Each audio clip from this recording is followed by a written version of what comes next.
The CT125 Trail Cub is slowly making its way across the world.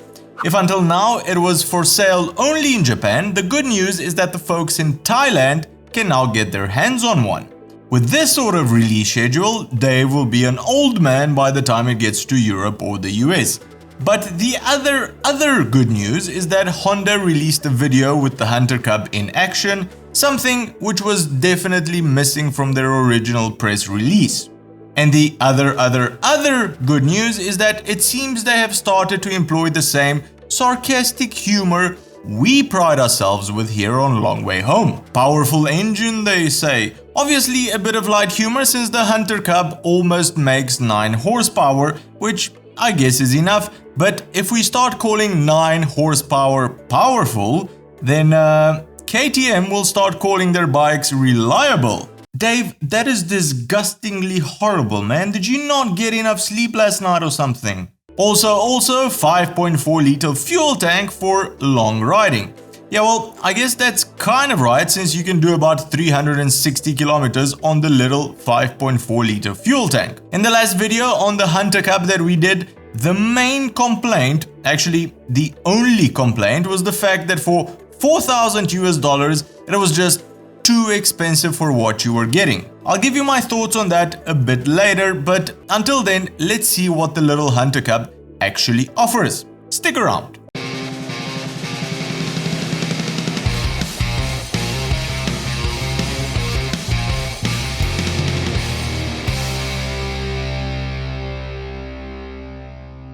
Ever since Honda refreshed its Super Cub with the 125 version in 2018, we've all been eagerly waiting for the trail version of the Super Cub. Honda has been selling on- and off-road Cubs since 1961, and the story of how this began is pretty interesting. In 1960, there was one dealer in rural America which sold more Cubs than the combined total of all 6 dealers in Los Angeles. His secret was that he was preparing them for off-road use by adding knobby tires and using a larger sprocket with more teeth on the back, effectively increasing the torque at the rear wheel. This, together with the lightweight and the automatic clutch, allowed unskilled riders to enjoy off-road riding in comparison to the traditional big trail bikes that could be difficult to handle at the time. Honda then did one thing they are very good at, listening to the market, shipped one of his bikes over to Japan, and 1 year later the Trail 50 was for sale in America. The new 125 Trail Cub has a lot more differences than just knobby tires and a larger sprocket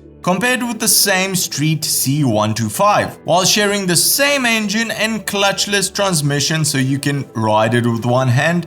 The Trail Cub sports more ground clearance, a skid plate to protect your engine in the woods, and Honda even added a Kickstarter so you can make it out of the woods if your battery runs flat. Changes have also been made to the chassis, the wheelbase has also been increased, and while the Street Cub comes with drum brakes on the back, the Trail Cub sports disc brakes on both the front and the back wheels. Honda claims a vehicle weight of just 120 kilograms, and we all know less weight is every rider's wet dream. Pair that together with the 5.4 liter fuel tank and this bike has the same range as the BMW S1000 XR we just tested. Make sure you subscribe to catch the review on that. So, is $4,000 too expensive for what it offers? I think the main idea here is value.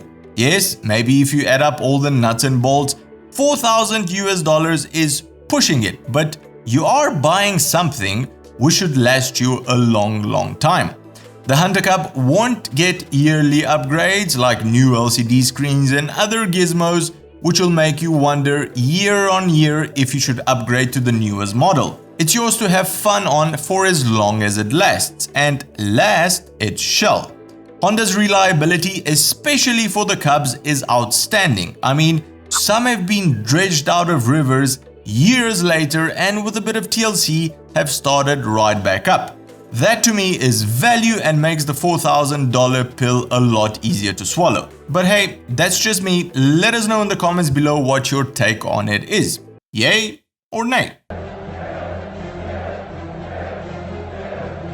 The Hunter Cub will most probably make it to Europe and North America pretty soon, since Honda has already applied for patents there, but when it will do that, only Honda knows.